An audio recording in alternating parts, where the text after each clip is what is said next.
Hello student, welcome back to my YouTube channel.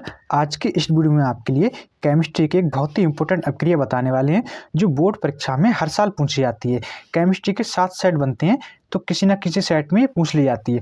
ये 2019 में, 20 में, 22, 23 तथा 24 में पूछी गई है। तो आज के इस वीडियो में हम आपके लिए केमिस्ट्री की एक इंपॉर्टेंट अपक्रिया बताएंगे, कैनिजारो अपक्रिया। इसकी पहचान क्या होती है वो भी बताएंगे तथा इसकी रिएक्शन को कैसे लिखते हैं। और इस वीडियो में आपके लिए ये बताएंगे कि परिभाषा के अनुसार कैसे रिएक्शन को लिखा जाता है या रिएक्शन के अनुसार कैसे परिभाषा को लिखा जाता है। तो हमारी अपक्रिया क्या है? कैनिजारो अपक्रिया। कैनिजारो अपक्रिया में क्या होता है?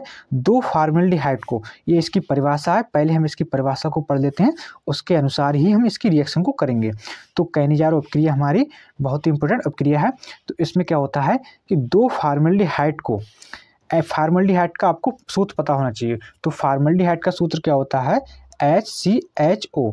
अगर आपको सूत्र पता होगा तभी आप रिएक्शन कर सकते हैं। तो यहाँ पर क्या हो गया, दो फॉर्मेल्डिहाइड को NaOH या KOH के विलयन के साथ गर्म करने पर कार्बोक्सिलिक अम्ल का लवण तथा अल्कोहल देते हैं। ये अपक्रिया कैनिजारो अपक्रिया कहलाती है। इसकी दो लाइन की परिभाषा है कि दो फॉर्मेल्डिहाइड को NaOH तथा KOH के विलयन के साथ, क्या है, KOH यानी potassium hydroxide, NaOH sodium hydroxide के विलयन के साथ गर्म करने पर कार्बोक्सिलिक अम्ल का लवण देते हैं तथा अल्कोहल देते हैं। तो इसकी परिभाषा के अनुसार ही हम रिएक्शन को करते हैं। तो यहाँ पर क्या है, हमारे दो फॉर्मेल्डिहाइड को, तो यहाँ लिख देते हैं हम दो फॉर्मेल्डिहाइड। तो फॉर्मेल्डिहाइड का सूत्र क्या होता है? HCHO प्लस को NaOH या KOH के विलयन के साथ। तो यहाँ पर हम ले लेते हैं NaOH। NaOH को क्या कहते हैं? Sodium hydroxide. इक्वल टू क्या करने पर? परिभाषा के अनुसार विलयन के साथ गर्म करने पर। तो गर्म का हमारा ये साइन हो गया। क्या प्राप्त होता है? कार्बोक्सिलिक अम्ल तथा लवण प्राप्त होता है। तो कार्बोक्सिलिक अम्ल का फार्मूला क्या होता है? COO आ जाएगा और Na, और यहाँ पर एक आ जाएगा हमारा H। ये O डबल हो गए और यहाँ पर एक H आ गया। ये हमारा कार्बोक्सिलिक अम्ल का फार्मूला हो गया। इसमें प्लस क्या देते हैं, हमारे अल्कोहल देते हैं। और क्या बचा? CH3। यहाँ पर H 4 हो गए, 2 दूनी 4, तो CH3OH, ये 4 H आ गए और यहाँ पर एक H यहाँ से और 2 0 हो गए, यानी O हो गए। तो इस प्रकार इस रिएक्शन को हम संतुलित कर सकते हैं। और इसमें क्या हो गया, ये हमारा कार्बोक्सिलिक अम्ल हो गया, ये हमारे अल्कोहल हो गया। ये OH क्या होता है? अल्कोहल होता है। तो इसमें रिएक्शन के अनुसार हम परिभाषा को कैसे लिखेंगे कि दो फॉर्मेल्डिहाइड को NaOH के साथ गर्म करने पर कार्बोक्सिलिक अम्ल तथा अल्कोहल प्राप्त होता है। इस अपक्रिया को कैनिजारो अपक्रिया कहते हैं। ये हमारी रिएक्शन के अनुसार परिभाषा को लिख दिया जाएगा। तो हमारी कैनिजारो अपक्रिया की एक ही पहचान है कि फॉर्मेल्डिहाइड को NaOH या KOH के साथ गर्म करते हैं तो कार्बोक्सिलिक अम्ल और अल्कोहल प्राप्त होता है। इस अपक्रिया को कैनिजारो अपक्रिया कहते हैं। ये बोर्ड परीक्षा में 5 नंबर से लेकर 10 नंबर में पूछ ली जाती है। तो बहुत ही इंपॉर्टेंट है, इसको याद कीजिए तथा लिखकर भी देखिए। इसी प्रकार ये हमारी अपक्रिया है, दूसरी अपक्रिया है ब्रोटज अपक्रिया।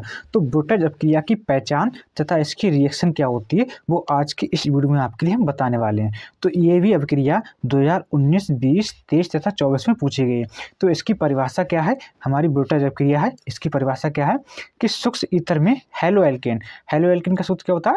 R होता है हमारा एल्केन और हेलो होता है X के दो अणु सोडियम के साथ अपक्रिया करके एल्केन देते हैं।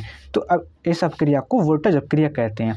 तो इसकी पहचान क्या है हमारी कि सूक्ष्म ईथर में यानी कि यहाँ पर हम लिख देते हैं ड्राई ईथर।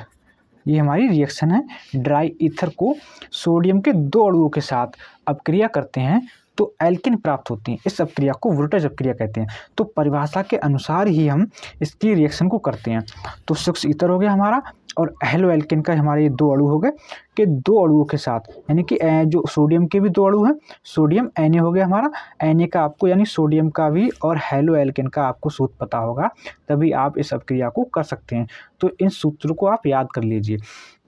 तो दो अणुओं के साथ अपक्रिया करते हैं तो क्या प्राप्त होता है? एल्केन प्राप्त होता है।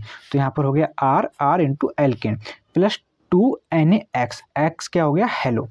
तो परिभाषा के अनुसार भी हम रिएक्शन को लिखते हैं और रिएक्शन के अनुसार भी हम परिभाषा को लिख सकते हैं। तो इसमें क्या है कि रिएक्शन के अनुसार परिभाषा को कैसे लिखेंगे कि दो हेलो एल्केन को 2 सोडियम के अणुओं के साथ ड्राई ईथर के रूप में अगर अपक्रिया की जाती है तो एल्केन प्राप्त होता है। इस अपक्रिया को वोल्टेज अपक्रिया कहते हैं।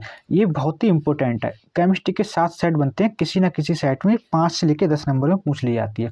तो वीडियो पसंद आए वीडियो को लाइक करें, चैनल को सब्सक्राइब कर दें। बोर्ड परीक्षा से संबंधित आपकी डेली ऐसी वीडियो मिलती रहेंगी।